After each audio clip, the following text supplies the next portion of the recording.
Hello friends, स्वागत है आपनु मारा रसोड़ाना काठियावाड़ी स्वादमां। हूँ भावनाबेन राठोड।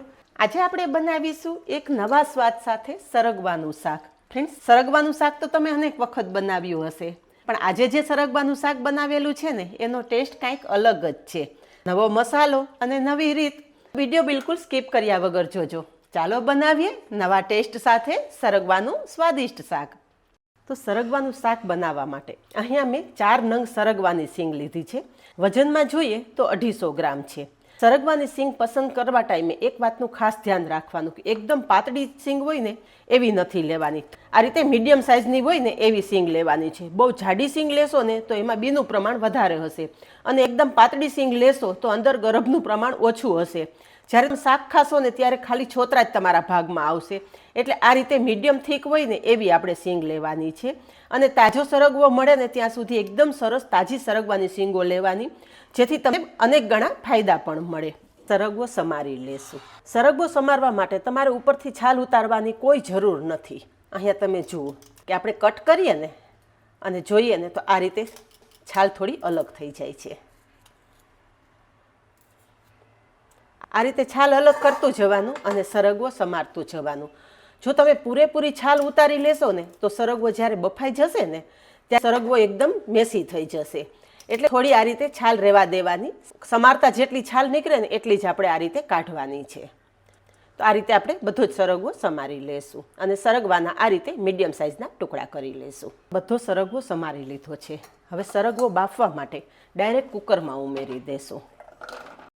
એની સાથે 1 કપ જેટલું પાણી ઉમેરશું, થોડું મીઠું ઉમેરશું, 1/4 ટીસ્પૂન જેટલી હળદર પણ ઉમેરશું અને મીઠું આ રીતે બાફવા ટાઈમે ઉમેરી દેશો ને એટલે શાક ખાવા ટાઈમે સરગવો બિલકુલ ફીકો નહીં લાગે।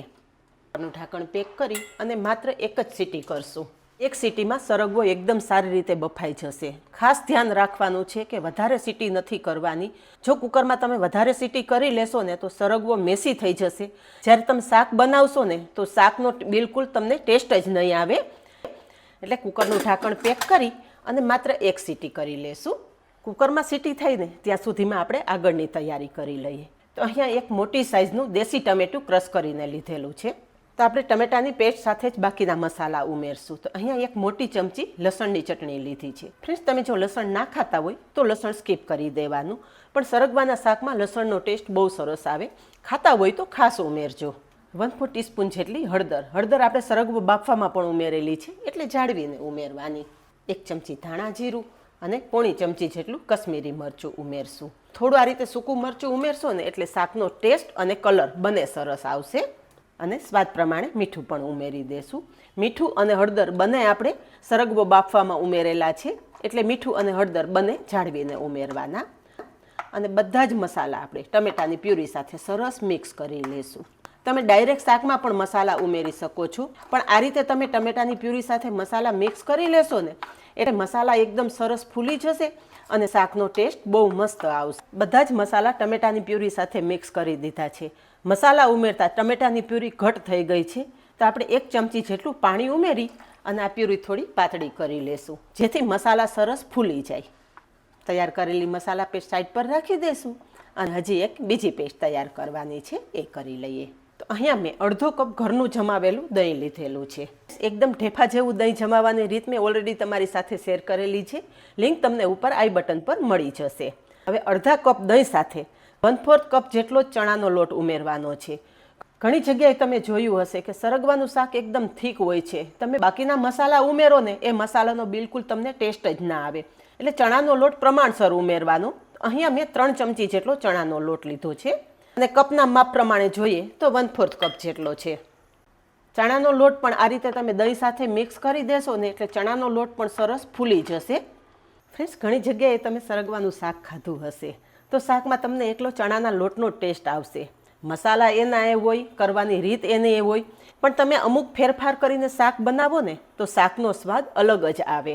એક વખત તમે મારી રીતે સરગવાનું શાક બનાવી જોજો, આંગળા ચાટતા રહી જાવ ને એટલું મસ્ત આ શાક તૈયાર થશે। તો વાતમાં આપણો દહીં સાથે ચણાનો લોટ પણ એકદમ સરસ મિક્સ થઈ ગયો છે। હવે કુકરમાં 1 સીટી થઈ જાય એટલે આગળની પ્રોસેસ કરીએ। અહીંયા કુકરમાં 1 સીટી થઈ ગઈ છે કુકર સાઈડ પર રાખી દેશું. ત્યાં સુધીમાં આપણે શાકનો વઘાર કરી લેશું. તો શાક બનાવવા માટે ગેસ પર કડાઈમાં તેલ ઉમેરશું. અહીંયા 2 મોટા ચમચા જેટલું તેલ ઉમેરેલું છે. તેલ ગરમ થાય એટલે અડધી ચમચી રાઈ અને અડધી ચમચી જીરું ઉમેરશું. સાથે 15 થી 20 સૂકી મેથી પણ ઉમેરી દેશું. બધું સરસ કકડી જાય એટલે 1/4 ટીસ્પૂન જેટલી હિંગ ઉમેરશું. 5 થી 7 મીઠા લીમડાના પાન પણ ઉમેરશું.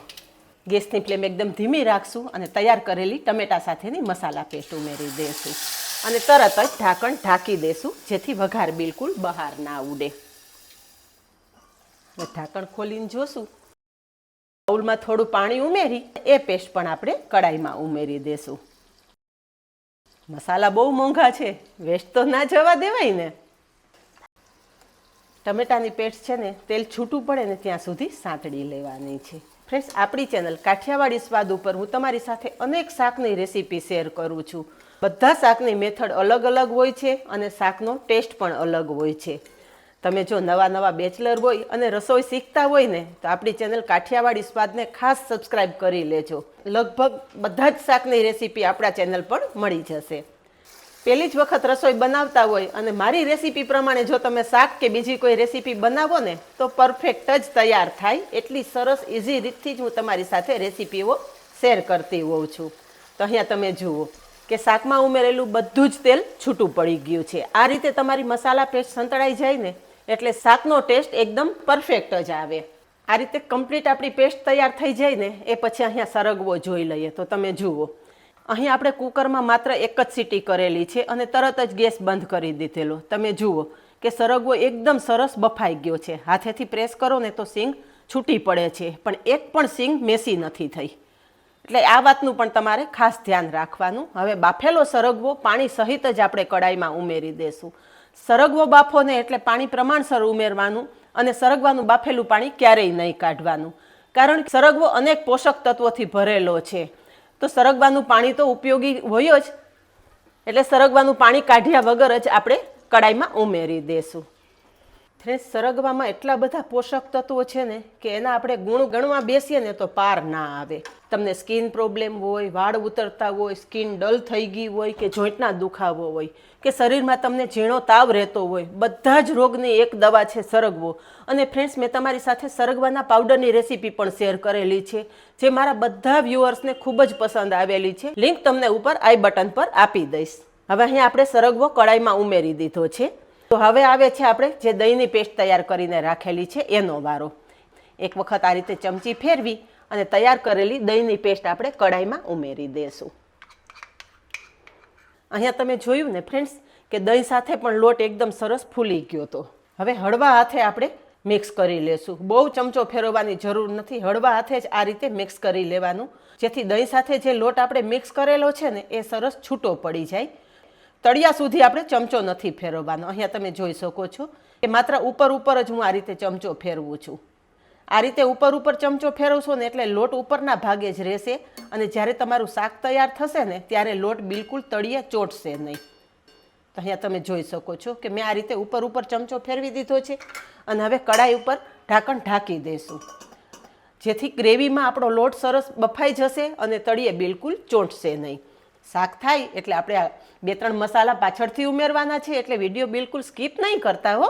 અહીંયા કડાઈમાં દહીંની પેસ્ટ ઉમેરી અને 5 મિનિટ જેવો સમય થયો છે અને ફ્રેન્ડ્સ, લુક જોતાં જ તમને આઈડિયા આવી જતો હશે કે આપણું શાકમાં લોટ કેટલી સરસ મિક્સ થઈ ગયો છે. તમે જુઓ કે શાકમાં લોટના બિલકુલ ગઠ્ઠા નથી જામેલા અને શાક એકદમ પ્રોપર ગ્રેવી સાથે તૈયાર થયેલું છે. તમે જોઈ શકો છો, નહીં લોટનું પ્રમાણ વધારે કે નહીં ઓછું.